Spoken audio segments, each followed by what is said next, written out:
Passengers on a cruise ship which carried a COVID-19 positive case have started to disembark. It ends a near 24-hour ordeal after they were told about the case in the wee hours of Wednesday.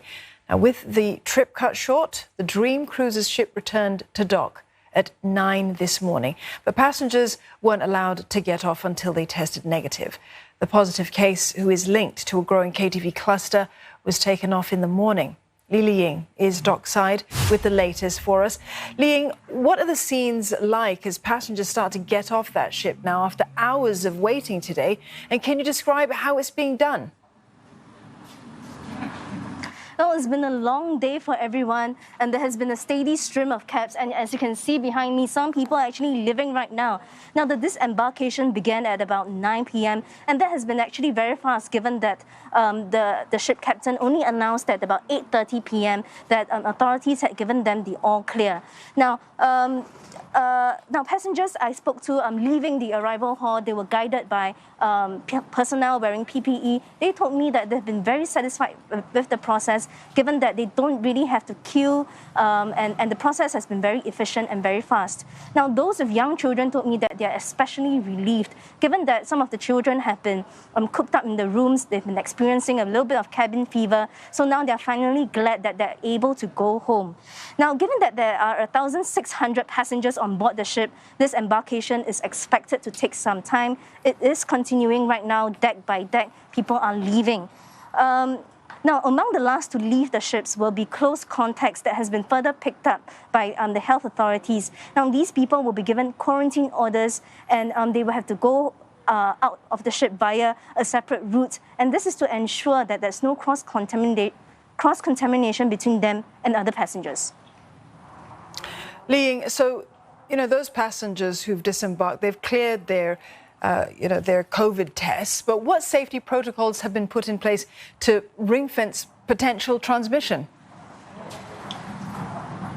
Well, actually, the passengers don't have to wait for the results before they go home.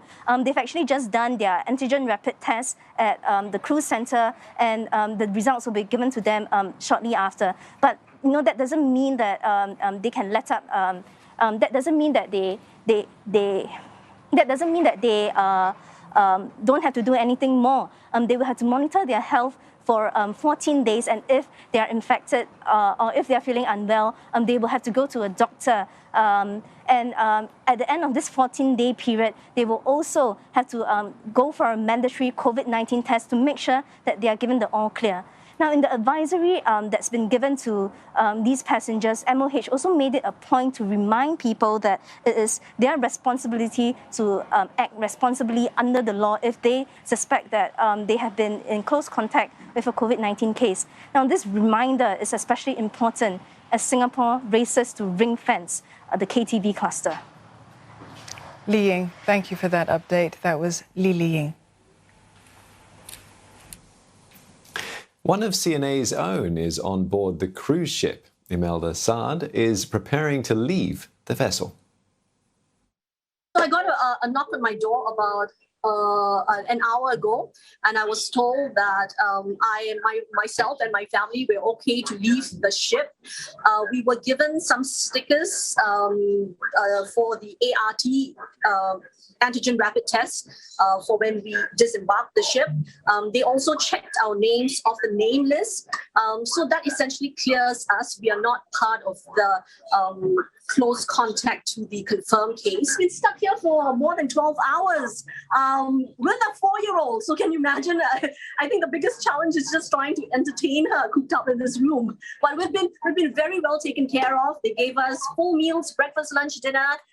The crew was fantastic. The captain was giving us updates every 2-3 hours or so. And they've kept us pretty comfortable in the room. I'm just glad that we don't have to stay here much longer.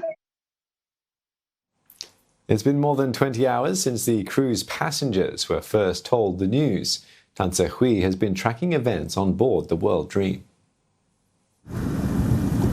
A shock for passengers aboard this Dream Cruises ship when this announcement came at 2 a.m. on Wednesday.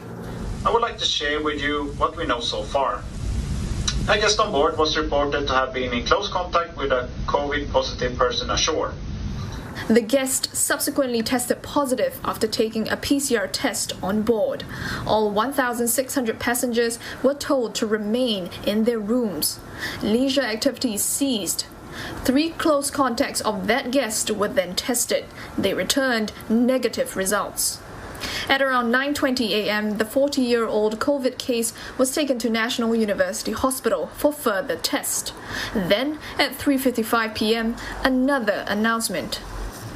We have received confirmation from the Singapore authorities that the reported guest on the shoreside is positive for COVID-19.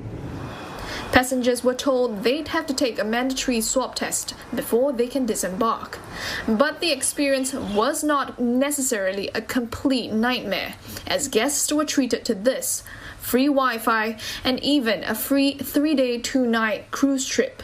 We were not worried because we were being a bit kiasu, as in we were taking care of ourselves, making sure we were sanitizing along the way that we were, because the dream cruise itself actually stationed a lot of hand sanitizer, be it at the lift landing, walk paths, entrance of restaurants. Yeah. Then there are a lot of them being placed. So like Yana said, being the kiasu us, it's like whenever we see one, we just, and it's automated, you see. You did not press anything. If you think about it, right, it's not just on a cruise, but you could just visit a shopping mall or anywhere else. There's always the risk. So unless you just stay home all the time and don't go out, there's always there's always a small risk that you will be coming in contact. This incident reminds us of a similar cruise to nowhere that happened 7 months ago. It also had a positive COVID-19 case on board. But eventually that positive COVID-19 case turned out negative after final test. But even so, passengers on that ship were asked to monitor their health in the next 14 days, and they had to undergo a mandatory swab test after that. Royal Caribbean, which operates the ship, says it has stepped up measures since then. They include implementing pre-departure PCR tests and enhancing its filtration system.